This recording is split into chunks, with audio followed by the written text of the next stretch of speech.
Hello everyone, how are you today? We are so grateful ya. Now we will start our lesson science. So please prepare yourself, prepare your textbook, notebook and your pen. So are you ready? Okay, let's start now.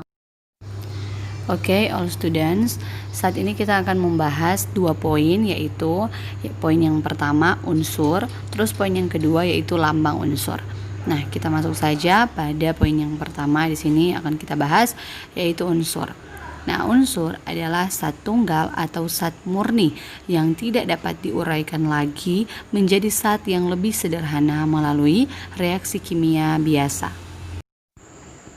Nah, jumlah unsur-unsur yang telah dikenal sampai saat ini sudah mencapai 118 unsur, di mana 92 unsur diantaranya itu merupakan unsur yang ditemukan di alam. Sedangkan sisanya itu merupakan unsur buatan yang dibuat oleh para ahli di laboratorium. Berdasarkan sifatnya, unsur dibedakan menjadi 3 bagian, yaitu yang pertama unsur logam, yang kedua unsur metaloid atau semilogam, terus yang ketiga yaitu unsur non-logam. Nah, sekarang kita akan bahas yaitu unsur logam. Unsur logam mempunyai sifat-sifat.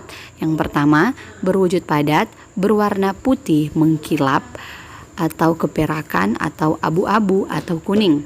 Terus yang kedua, bersifat konduktor, yaitu penghantar listrik dan panas yang baik. Yang ketiga, mempunyai titik didih atau titik lele yang tinggi. Terus yang keempat, dapat ditimpa atau dibentuk menjadi lempengan atau lembaran. Terus jelas yang kelima, di sini kan unsur logam ini berwujud padat, tetapi ternyata di sini ada beberapa unsur-unsur yang berwujud cair, yaitu kita bisa lihat pada logam raksa, cesium, francium, dan gallium. Jadi berwujud padat kecuali logam raksa, cesium, francium, dan gallium. Nah, di sini ada beberapa contoh unsur logam. Yang pertama yaitu krom, di mana krom ini dia untuk bumper mobil, sering digunakan untuk bumper mobil ya. Terus besi untuk konstruksi bangunan, jadi sering digunakan pada bangunan. Terus nikel ini sebagai lapisan pelindung. Terus tembaga ini sering digunakan pada kabel listrik. Terus seng, dimana seng ini sering digunakan untuk perkakas rumah tangga. Terus platina ini sering digunakan untuk pengaman tulang yang patah. And the last, emas, dimana emas ini kan dia sebagai perhiasan.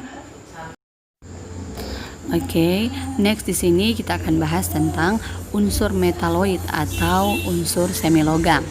Nah, unsur semilogam mempunyai sifat-sifat. Yang pertama yaitu berwujud padat, namun teksturnya itu lebih rapuh jika dibandingkan dengan logam dan berwarna abu-abu mengkilap atau keperakan. Next, di sini yang kedua yaitu bersifat semikonduktor, yaitu saat suhu rendah unsur ini tidak dapat menghantarkan listrik dengan baik, yaitu isolator. Sedangkan kalau pada saat suhu tinggi unsur ini dapat menghantar listrik dengan baik, yaitu konduktor. Nah, di sini ada beberapa contoh unsur semilogam, yaitu yang pertama silikon, di mana silikon ini banyak digunakan untuk pembuatan gelas dan keramik. Terus yang kedua yaitu germanium, di mana germanium ini merupakan bahan semikonduktor. Nah, di sini next akan kita bahas yaitu unsur non-logam. Nah, unsur non-logam mempunyai sifat-sifat. Yang pertama berwujud gas, namun ada beberapa unsur non-logam yang berwujud padat atau cair. Terus yang kedua bersifat isolator, yaitu tidak dapat menghantarkan panas dan listrik, kecuali beberapa unsur non-logam seperti karbon yang sifatnya itu konduktor.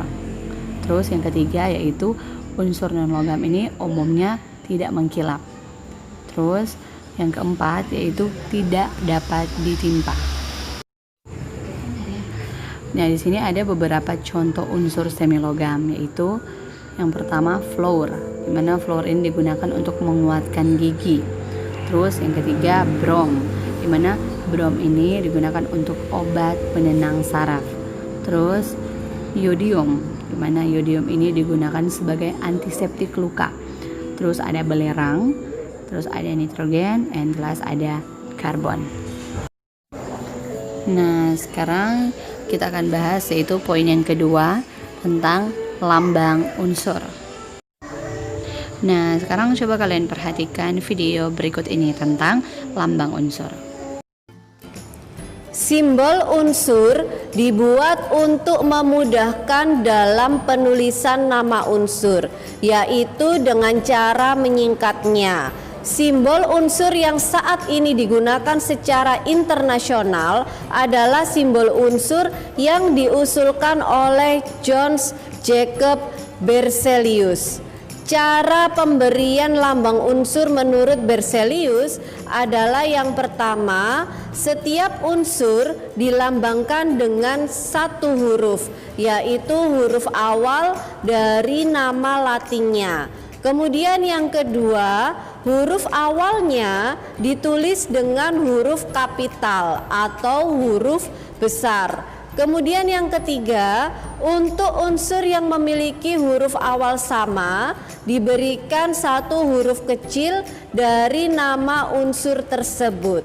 Contohnya adalah karbon, nama latinnya adalah karbon, dilambangkan dengan C besar atau C kapital. Kemudian ada unsur lain yang bernama kalsium dengan nama latin kalsium. Karena huruf C sudah digunakan untuk lambang unsur karbon, maka kalsium harus ditambahkan huruf kedua pada lambangnya. Sehingga untuk kalsium lambangnya adalah Ca. C ditulis dengan huruf kapital dan A ditulis dengan huruf kecil. Unsur-unsur tersebut selanjutnya disusun dalam bentuk sistem periodik unsur seperti yang ditunjukkan pada gambar, di mana dalam sistem periodik unsur tersebut ada unsur-unsur yang bersifat hampir sama diletakkan di dalam satu kolom.